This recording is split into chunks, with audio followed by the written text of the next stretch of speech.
Welcome to the Advice for Lovers podcast. This is a show where people get excellent advice and find solutions to their relationship issues. Your resident guides for today are experienced relationship coaches and counselors Jennie and Drew. And now your hosts, Jennie and Drew. While many find the information on this show helpful, it is, however, for entertainment purposes only. If your love boat is going under, don't worry, we're here for the rescue. That's right. We'll throw you a life raft. We'll give you swimming lessons, and we will help you because that's what we want to do. I don't do it for the money. I do it for the love of the game. Love seeing people in love iron out their problems or head for the hills. Whatever's going to make you the happiest. Whoa, my mic is so far away. I think we should start all over. You sounded good. Cut, take two. So on today's episode, if you were with us last week, you know that we take questions from listeners and from various sources on the internet, and we, kind of dissect them, simplify them, and propose some solutions. And we look at it from all angles. So we're not just taking the side of the writer. Sometimes it's the writer's issue that needs to be addressed. Oftentimes it is. So we did well last week. We got rave reviews, and I think we're going to do good this week. I'm excited about today's show. How about you, Jennie?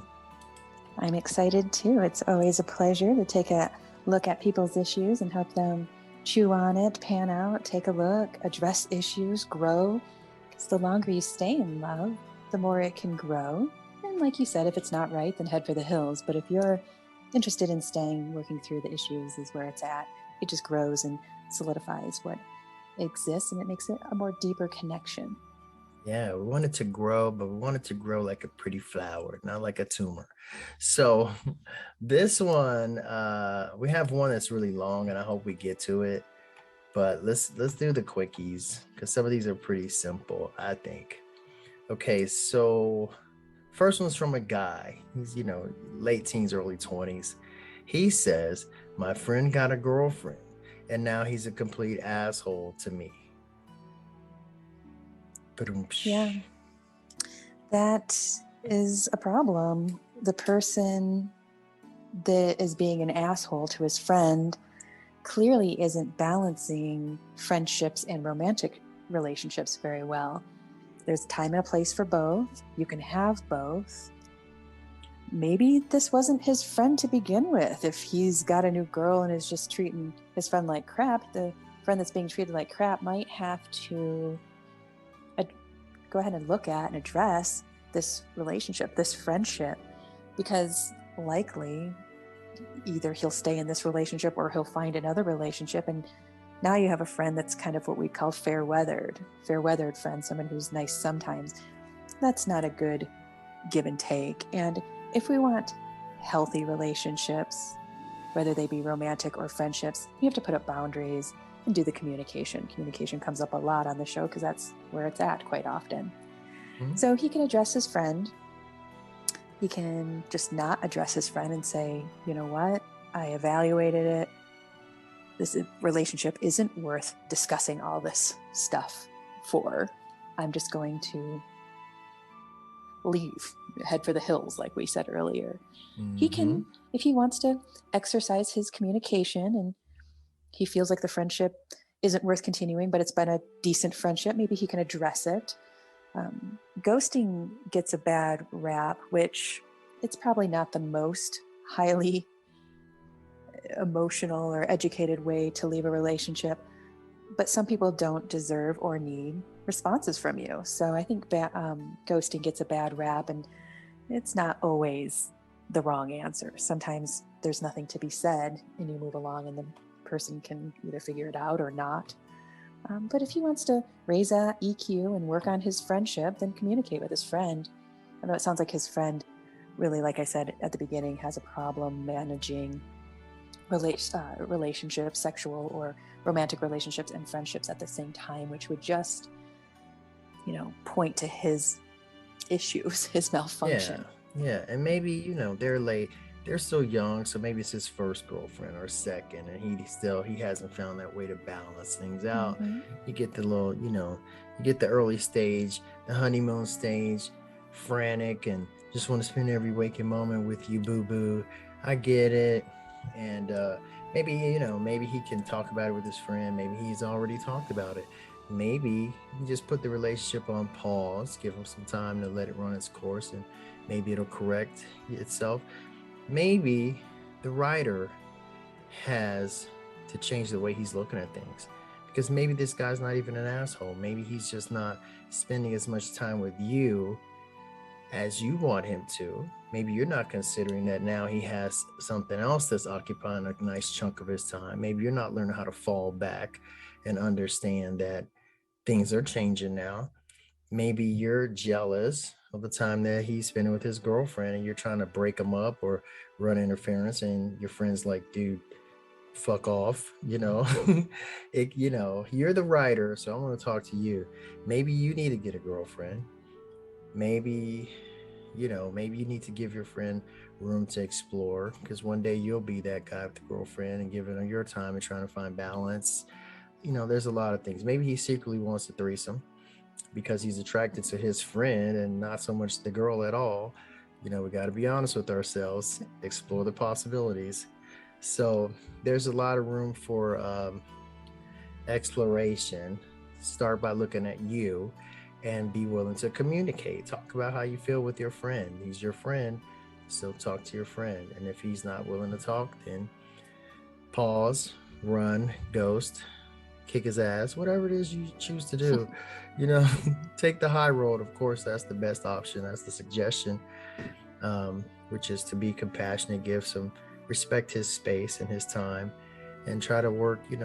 Good friendships are willing to adapt and roll with the changes. You guys are young. Shit's going to change a lot through the years, and you got to be resilient.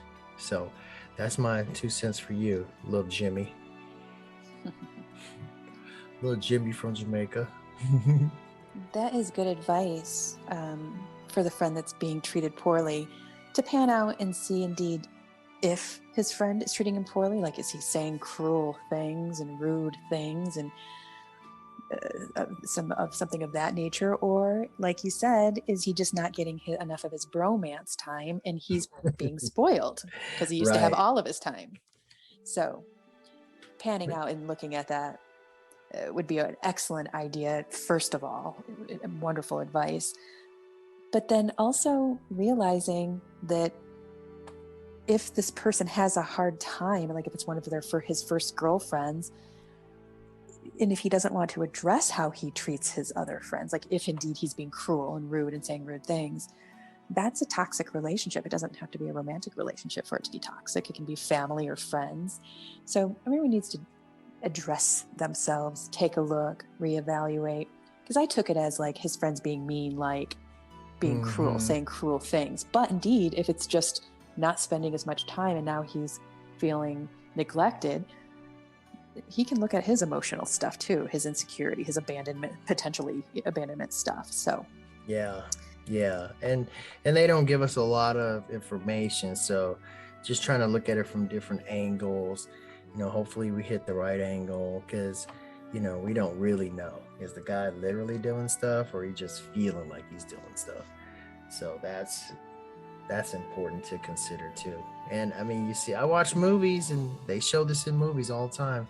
Got a new girlfriend and doesn't have enough time for the bromance, and or not as much time as you used to have.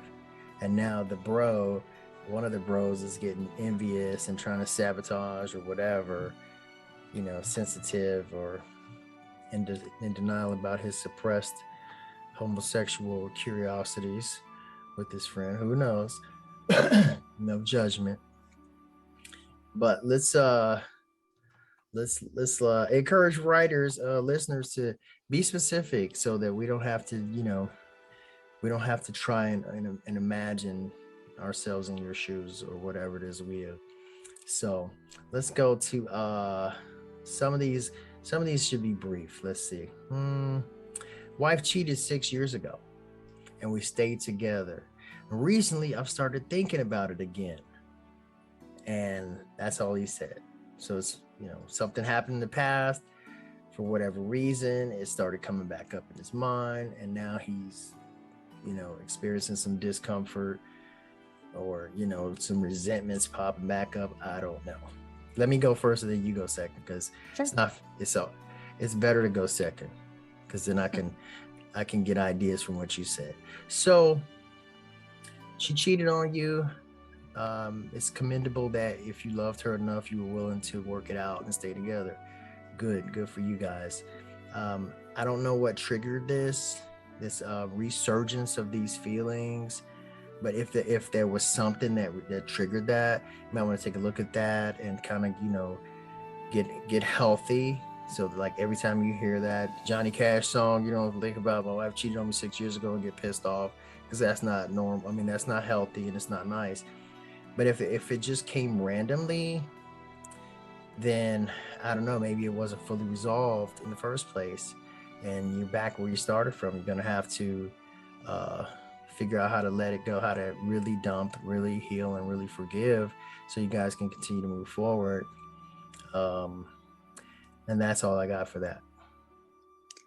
I will follow that up with healing is in layers. We often will heal in layers. Like when maybe you have a family member or a close friend die, you're sad intensely, acutely. And then you'll often have bouts of sadness and grief that pop up down the line. It's because healing is layered. You might get a lot of it done right off the get-go, let a lot of stuff go, and then things are resurging and resurfacing for a reason, to be looked at. Maybe there's some more digging to do there. Makes me think she hasn't cheated since then, so at least he's got 6 years of fidelity where he can say, okay, this isn't a chronic thing. She slipped up and I forgave her. It's coming up again. I'll address it because I forgave her. Maybe I can include her in the addressing and discuss it. Hey, I'm having these feelings. It's resurfacing. I'm going to be processing a little bit more. I'd like you to be patient with me. And if I have questions and concerns or I want to talk about it, I hope that you hold space with me so I can move through this next layer of healing. Because when you're deceived and cheated on, it takes a minute to get past that initially. Yeah. And like you said, maybe little pieces didn't get looked at, and there's just simply more to hash out there, and it's coming up 6 years later. It could have came up 6 months later, 2 years later. Happens to be 6 years for him, which again is kind of nice. He had a nice break there of not worrying about it and stressing about it and watching how she behaves. Now he can have a little bit more solid grounding to stand on and say, okay, well, again, it's not chronic. She's not doing it all the time. I'm going to talk myself down or do the healing or talk to someone, be it a professional or the partner or both. So it's just another layer of healing. Just happens. I love that. That makes perfect sense. Just layers, and the reality is you had the 6 years, and that's excellent. I love that.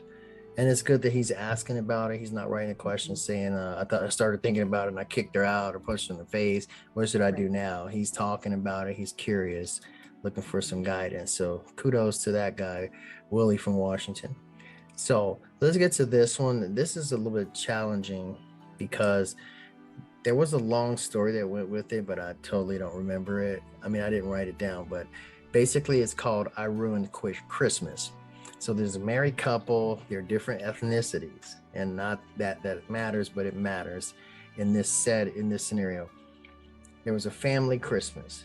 His family was coming. They came from out of town to stay with the husband and wife for Christmas, and they have their traditions. Okay. Before they arrived, the husband and wife they had bad blood about something, some argument, and so they were both walking around pouty, not really talking about it, mostly him. And they went to sleep angry, and he woke up still angry, not really talking to her, real passive aggressive type stuff. And so the family came. The family was really happy. She doesn't know their tradition, so she offered to do this and that, and contributed in her way, and everything seemed to be really good. And the husband pulled her off to the side and said, "You're ruining Christmas. You're not respecting our traditions. How dare you prepare this meal this way when we normally do this?" And he was super angry, and she felt really sad. And she just kept a stiff upper lip and continued to try to be pleasant to the family. And when everyone went home, she communicated with them, and they said they had no problem at all with anything that she did. It was the husband who was being a person, and he told her basically she ruined Christmas for his whole family. And so now she's writing, what should I do? That's very manipulative to not have your family complain or say something. Now, if they would have said, hey, can you tell this lady that this is how we do it? Or maybe we can educate her. But clearly he didn't educate her. If she's doing it the wrong way, if it's so important that she do it the right way, whatever the hell that means, then he should have walked her through it. Hey, we don't eat pork, or we don't mix this and this, or whatever she did. He should have educated her. If he's got the expectations that she should know their culture, then he's going to have to be the one to teach her, because it sounds like she's raised in a different culture, maybe religion, all the above. Yeah. The problem's on him. He's being a dick. And yes. He she needs a might condom. need to. He needs to put a condom on that shit, because he is being a dick. Yeah. And what about disrespecting her culture? You know, maybe there's things that she is used to doing. You know, how about the little blending, a little respect either way? You know, even if we're going to do it his way, let's take a look at, oh, I understand why you did it, and maybe next year we'll do it your way. Or, you know, something. This guy was something else. Yeah, it's quite rude. And, you know, you're already slightly insecure no matter who you are when you're at a family's Christmas for the first time, even if they're of your same religion and background and stuff. So she was probably already nervous and uncomfortable, and he just really put insult to injury there by getting mad at her. Again, he's not being fair, and he should have absolutely told her the ins and outs. And from the sounds of it, his parents didn't care, so maybe they're interested in a little change and a little tradition change and merging them a little bit. Yeah. She might not want to talk about dicks and condoms. She might want to make him wear one, because I don't know if she needs to have a kid with him, because imagine what the raising of the kid would be like if this is how he feels about Christmas, you know? Wow. Yeah, I like when you said manipulative, because he's angry with her about something, and you know, maybe he's hurt, so he wants to hurt her back, which really doesn't make a lot of sense in a loving relationship. There's not a lot of room for that, but that's how people react. And so he clearly wasn't knocking her off for a square very much. She's focused on, hey, the family's coming, Christmas, yay. And I'm nervous, but yeah, I'm excited about this. And so what a great opportunity for him to use the family as a further sledgehammer to hit her over the head with. Like, not only are you a bad person, but you just ruined Christmas for my whole family, so you're a terrible person now. I won. Like, wow, really? Yeah, you're supposed to jump in now, because I'm done. Yeah, I really think that she needs to watch him, and if he continues to not be supportive of her and help her learn if that's the way he wants it, then he's likely going to be like this with different subjects that come up in the marriage down the line, kids just being one of them.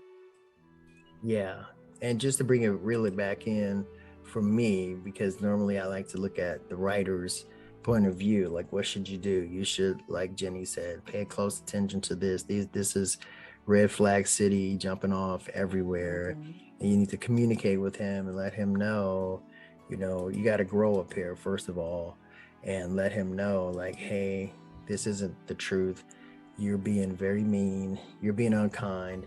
And I don't, you know, my vision of our happy home doesn't include this. So you might want to take a look at your tactics, your attitude, or whatever it is. You know, get with one of us and get some serious, like, help, taking a look at things differently.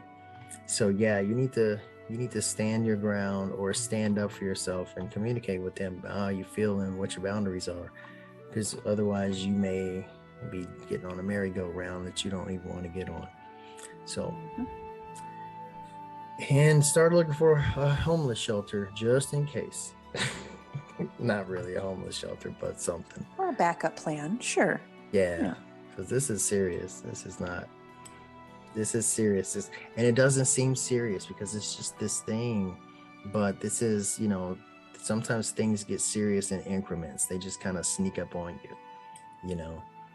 So, having said Have that, Have you ever watched 90 Day Fiancé? It's a reality show on TV, on cable. Nope. It's about this topic where you take an American, usually is one of the people who dates somebody out of the country, and you have 90 days to get married. And if you get married, then that person gets American citizenship, or the American gets, whatever other country citizenship. And this comes up all the time. Like you said, race and culture don't always matter, but in situations like this, it absolutely matters, because if the people aren't willing to merge them, then there's going to be a lot of problems. And I'd say 90% of those couples don't make it, simply because they've mostly had long distance relationships and haven't spent a lot of time together. And then when when the tires hit the road and they're living together, they're realizing indeed there's so much to work on and to merge and to mesh between cultures and potential religions and ways of life and stuff. It's very tricky. It's very tricky to date somebody of your background and culture, let alone add some of those differences. It's doable. It can be done. It's been done. It's just tricky. Yeah. And it's part of what makes it tricky is that we don't market accurate. We're not, if we were used car salesmen, we'd be really good at selling lemons, because we put the best foot forward and we act like there's no other foot. Like, hey, look how clean and manicured my toenails are on this foot. The other foot's all stinky and crusty and has corns and green beans growing out of it. It's like we're not all positive and plussy. We have that other side of us that's still being worked on. And I think that in all fairness, we should try to really represent who we are, both sides of the coin. But I think sometimes we're afraid that if you knew the other side, you wouldn't want to be with us. But it's unfair to hide it. So I tell people, hey, if you're a farter, fart on the first date. Let's get it out there. Hey, he's a farter, guys. How long did it take you to find that out? 10 minutes into appetizers. So yeah, I don't know if you should come out that quick, but you should reveal who you are and give a person a chance to really like who you are, versus tricking them, and then you let them see the rest of the story after they're really kind of wrapped up in you. Yeah, and all those red flags are not a carnival. Do not continue toward the red flags. If there's a bunch of them, really quickly, another reason to put yourself out there. Let's not waste anyone's time here. If we're not suited for each other, we're not suited for each other. But being more objective and not only geared to our emotions, because of course when we first meet someone, it's all fuzzy and fantastic, and we want to want them to like us, we want to like them, and it's easy to mix those red flags. But if you come in more balanced and even keeled and panned out, you can see these right away, and then you can end it after the first date if it doesn't work for you. Yeah, and it's like you said about open relationships and polyamor, or whatever it is you call it. But it's like, if you put it out there who you are, then that might be something that you guys can explore together. Hey, I'm not really good at, like, I really love you and I really want to commit to you, but I'm kind of that guy or that girl that I want to have sexual relationships with other people as well. She may be okay with that. That might be something you both can do. But if you otherwise, it's way better to talk about it than it is to deceive and pretend, and you're out here cheating around. So put your cards on the table and let's play the hand that you're dealt, which is easier said than done, I think. Absolutely. Yeah. Well, let's see, let me find another one. That one, hold on, I'm sorry, I'm gonna edit this out. Okay, now this one's too intense, so let me see.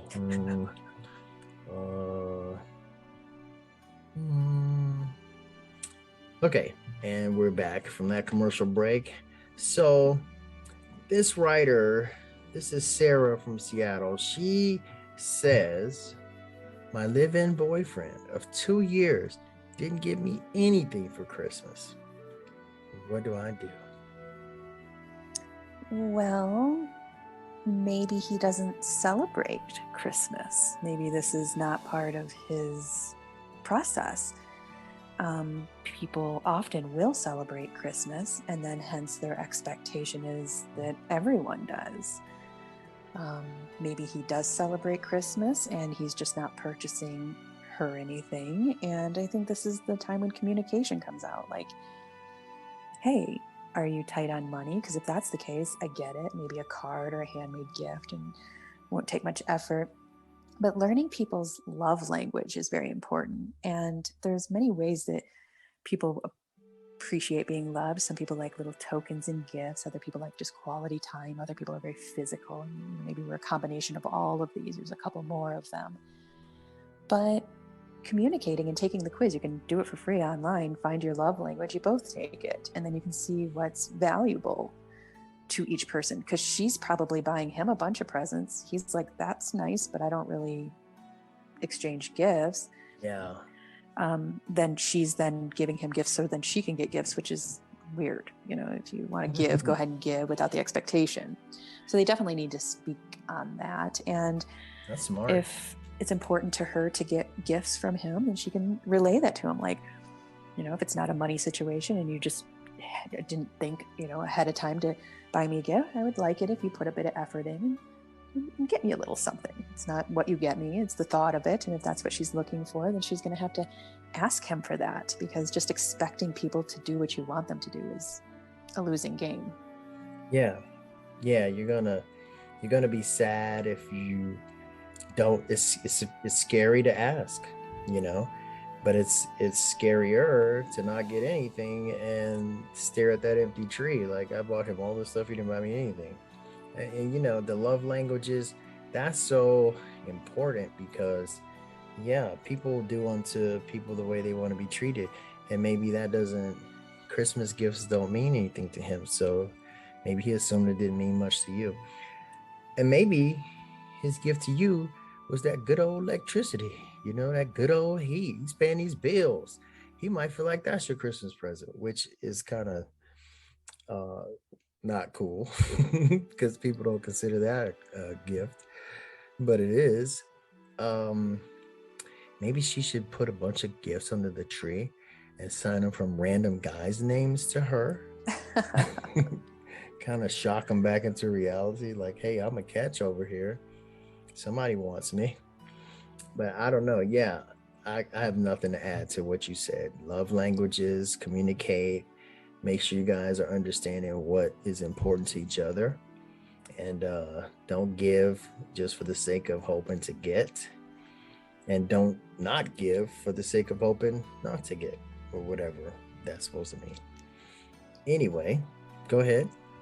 I think that some people just aren't gift-giving people. They care a lot and they have a lot of good intentions, but they find buying another adult something for Christmas frivolous. And is that a good way to think? There's no good and wrong and bad and great way to think. People just think how they think, and they are how they are. So he just might not find it very important. And if that's the case, he'll have to flex and bend a little bit and maybe work with her if that's something that she really, really wants and looks forward to.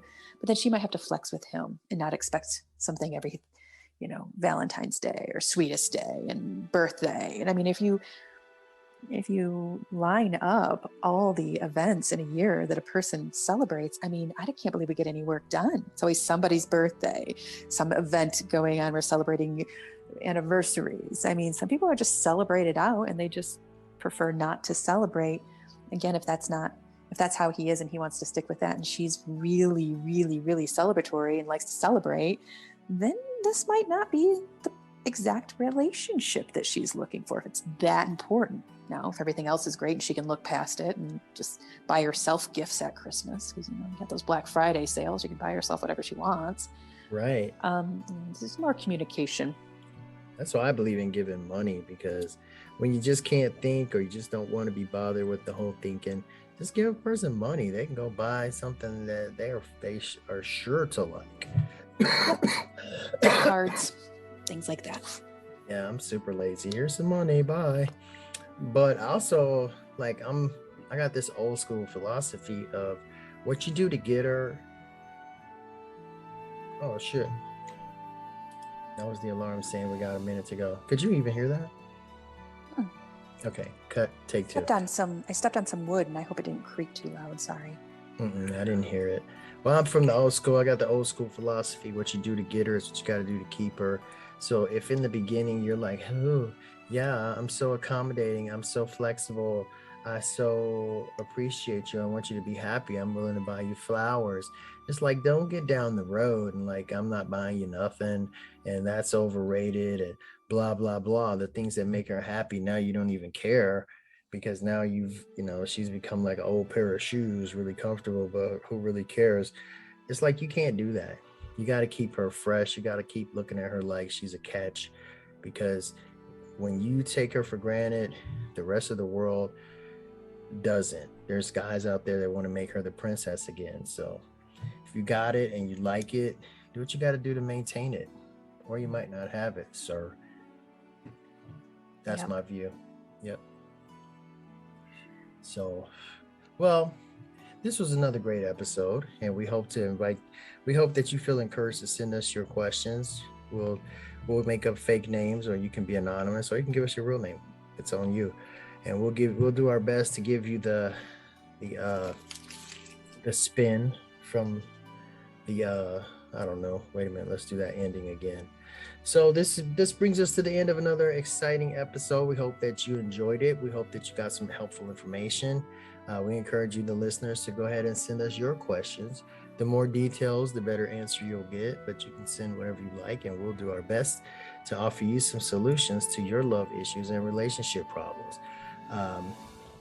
That's all I have. What about you, Jennie? You can find us at adviceforlovers.com. You can message us through there, and we'd be happy to answer your questions online and maybe help you as well as others that are in the same situation that you are. We appreciate you for listening, and until next time. Thank you for tuning in to the Advice for Lovers podcast. Visit us on the web at adviceforlovers.com. Today's show has been brought to you by 5D Presence, a podcasting network that brings you a variety of podcasts to assist you on your journey to fulfillment and happiness. We hope to see you in our next episode.